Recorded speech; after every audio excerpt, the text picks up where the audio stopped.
Hey, ladies and gentlemen, if you're just now joining us, hey, this is Kaz's Corner Producer Series. Hey, I'm here with A.B. Walker. We're talking some major music business stuff. This guy's just so, hey, he's laid back, but he's a quiet force in the business. And we just sitting here talking about his relationship with his first cousins, Gerald Levert, Sean Levert, and how he's connected to the OJs. Like I said, I started off as roadie, and I would set up equipment and things Okay. like that. And that's where I started off first. And then as things developed, I started learning more about the business, the behind the scenes things. So I went on to start doing lights for LeVert. I was a lighting director for LeVert. Like you came up the hard way. You came up doing the things that, to keep the show going. Yeah, Because a lot of people couldn't afford roadies at that time. So it was your cousins, it was your friends, it was anybody that you could get to yeah, carry and equipment, that's right? how we had a lot of friends that would help out, put up the equipment, and then after a while, after the first roadies, we all were paid about, I would say, $75 a weekend. It Yeah, was yeah, hard work. Trust me, yeah. it was hard work, but it was worth it. You learned a lot, and the ones who stayed in there pursued a career actually, and some of them left because some of them didn't believe. So you know And I that we were going to and take off like that. and you brought up, and I didn't mean to interrupt you, but you brought up an excellent point because you said something they didn't believe it was going to take off, so they saw another opportunity somewhere and end up going somewhere else, or just because they didn't believe in it, right? They didn't believe in it as much Yeah, as you did. yeah, So you, Gerald, Sean, Marc Gordon. Marc Gordon was a beast in the studio too. He started making started sequencing music and making beats. yeah. Wrote the music part of LeVert, and Gerald wrote the lyrics. So that's how they came up with their songs. Let me ask you a Uh, question. I got it because I knew Gerald too. I knew him, but I wish I would. If there was one question I would have wished I could have asked him is like, when did you think you was gonna be able to sing? Like, when was it that he's like, man, Gerald got a voice? Hold up, man, this dude can actually blow. Well, to be honest, I knew Gerald was going to do this because that's all he did was imitate his father in the OJs. I remember being at 5 years old, Gerald, he had wrote a song called Silly Me, Silly You, and he was about 5 years old. 5 years old. Yeah, and I just knew because that's all Gerald wanted to do. Gerald didn't want to play any sports.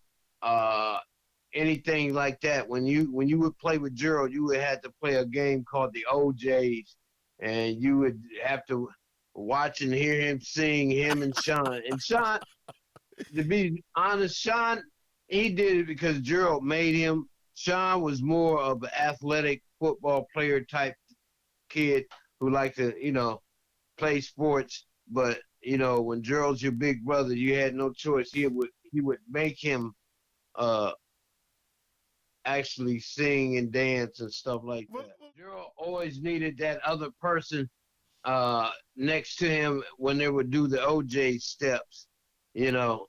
Uh, so Sean really had no choice in the matter. yeah, that's what's up, man. And R.I.P. to both of these legends, man. Goodness gracious, man. Um, when did you guys? Okay, we need to get these guys signed, or we need to get their demo together. How did the demo process start? Well, Gerald graduated in the summer of 1984, and Hey, I remember his you're behind dad. me. Okay. Uh huh. Yeah, You're in front of me. yeah, it I'm was the sorry. summer '84. Because I graduated '83 and Gerald graduated '84. And when he graduated, I remember his dad telling him, "You going to college?" And Gerald said, "No, I don't really, Dad. I don't want to go to college. I want to do this, and I want to sing." And his dad really didn't want him to get into it like that. Eddie, really, like I said, didn't want Gerald to get in it, so he gave Gerald about a year. He said, if you don't have this in a year, you gonna have to go to school. Mm. So Gerald did. And the summer '84, we played nothing but local bars, clubs. Actually, we weren't even old enough to get in the clubs. Wow. We would have to, in between sets, we would have to go down in the basement. Gerald, Sean, Eddie Jr., Mark. We was all like Mark was like 20, I was 20. Gerald was like 17, 18, and Sean was like 14. He was, but we would play these clubs, and then one day we got Gerald went in the studio. The group went in the studio. Gerald, Sean, and Mark. They recorded a song called "I'm Still." Okay. In 1984, they recorded "I'm Still." It came out January of 1985 on radio in Cleveland, and it started picking up that month, January of '85. As soon as it was released in Detroit, Philadelphia, and Washington D.C. So it got the attention of Don Cornelius of Soul Train, because everybody was saying the OJ's sons had a new record out, but it sounds like the OJ's, and they didn't really believe it was actually Gerald and Sean and Mark. So Don Cornelius invited us out to Soul Train. We taped that in like February of 1985. It aired in March of 1985, and once it aired, it showed the whole country who LeVert was. Yeah. And after that, it actually took off from there. So that summer of 1985, the spring and summer of 1985, we were getting calls to do shows in New Orleans, Florida. We were going all over the country that summer. Okay, so let's talk about some logistics then. So once that song hit, somebody said, we got to get a band together. We got to get a tour together. We got to get this together. So explain that a little bit, how all that went with the, like getting those logistics together to follow up with this song that you guys had out.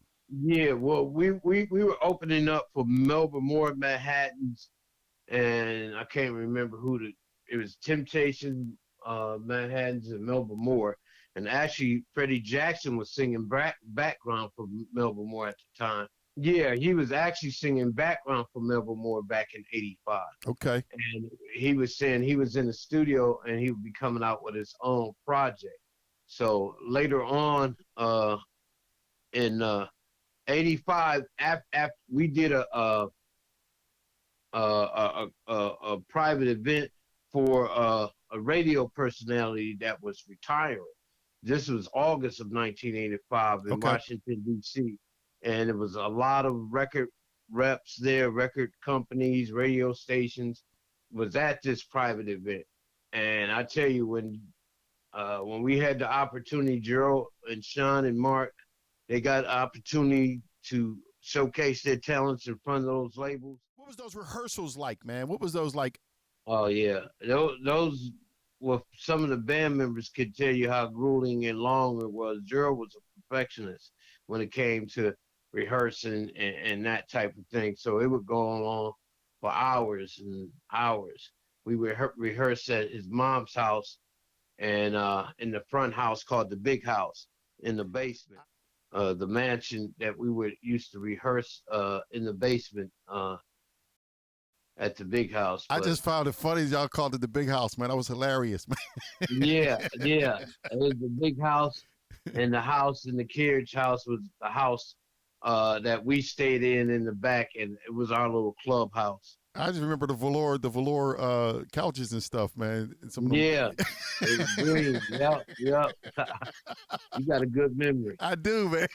But that's great, man. So see, this is good stuff, man, because a lot of my listeners, what I'm trying to do, the reason why it's so important that I talk to people like you is because my whole thing is like, I'm seeing music kind of go in a direction that I'm a little fearful of, that it's kind of going in the wrong direction in terms of, and I think that by people hearing, about legacy artists and how things were done then and how we created, when I say we, I'm talking about us as older individuals that have been in the music, how we created music that will last forever. I am not hearing stuff right now that I'm thinking is going to be around 10, 20 years from now, you know. And so Yeah. when we're talking about this process, this is what I've always focused on is like process. And you're giving us a front row seat